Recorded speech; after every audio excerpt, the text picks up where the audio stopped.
Welcome to this genius world. இப்போது நான் ஒரு சிறிய டெஸ்ட் பண்ணி சொல்கிறேன். என்னுடைய சிறு டெஸ்ட் பண்ணி. அதாவது நான் கர்த்தர் என்னை மட்டுமாய் காத்து கொள்கிறார். அவருடைய ஸ்லாக்கியத்திற்கு கர்த்தருக்கு ஸ்தோத்தரிக்கிறேன். கர்த்தர் சொல்கிறாரு, உன்னுடைய யுத்தம் பண்ணலோடு யுத்தம் பண்ணுவேன், உன்னோட வழக்காடுகளோடு நான் வழக்காடுவேன் ஆண்டவர் சொல்கிறாரு. அநேக ஆயுசு அறிந்தவர்கள் என்று பல கஷ்டங்களில் ஏற்படுகிறார்கள், அவர் பிரச்சனைகளில் மாட்டுக்கிறாங்க. அப்படி இருக்கும் பொழுது கர்த்தர் சொல்கிறாரு, நான் யுத்தம் பண்ணுறதோடு யுத்தம் பண்ணுவேன், என்னுடைய வழக்காடுகளோடு வழக்காடுவேன்.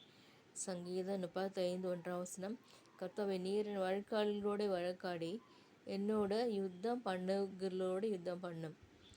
நீர் என் வழக்காளிகளோடே வழக்காடி. ஆகவே நம்மளோடு யுத்தம் செய்வர்களை நம்ம என்ன செய்ய முடியும்?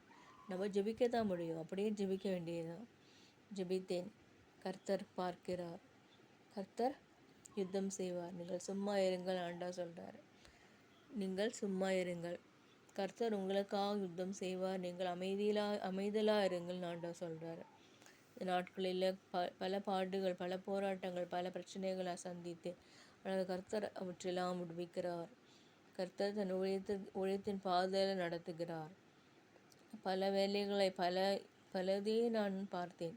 பல வேலைகள் பல ஜாப்ஸ் நான் ட்ரை பண்ணேன், ஒன்று வாய்க்கலை. ஆண்டவர் என்ன சொல்கிறாருன்னா, அவருடைய ஊழியம் தான் ஆண்டவர் நம்மளை காட்டுகிறார், ஊழியம் காட்டுகிறார். ஊழியத்தின் பாதையில், ஊழியத்தின் எல்லையை கர்த்தர் சரி செய்வார். சிலர் இருக்கிறாங்க, சொல்லுவாங்க ஊழியமே இல்லைன்ட்டாங்க. அப்படி சொல்லும்போது வருத்தமாக இருந்தது. ஆனால் ஆண்டவர் சில ஃப்ரெண்ட்ஸ் கூட சொன்னாங்க, கண்டிப்பாக ஜூனிக்கு ஊழியம்தான் என்று சொன்னாங்க. ஊழியத்தினுடைய பாதையில் போக எவ்வளோ தடைகள், எவ்வளோ போராட்டங்கள், ஆனால் ஆண்டவர் எல்லாம் லெகுவாக ஈஸியாக மாற்றுகிறார். கர்த்தர் தன் ஜீவ மன்னாவாகி அவருடைய வசனத்தினால் இடை கட்டுகிறார்.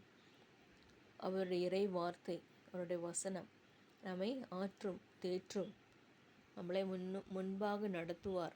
கர்த்தர் முன்பாக போய் கோணலானவைகளை செவ்வே செய்வாராக. கர்த்தர் பட்சத்தில் இருக்கிறார், நான் பயப்படேன். மனுஷனுக்கு என்ன செய்வான்? கர்த்தரன் பலனாக இருக்கிறார், துருகமாக இருக்கிறார், கேடகமாக இருக்கிறார். கர்த்தரன் என்னுடைய மீட்பு, என்னுடைய அப்பா அம்மா எல்லாம் இயேசுவானவர். அவர்தான் என்னை நிலைநாட்டுகிறார்.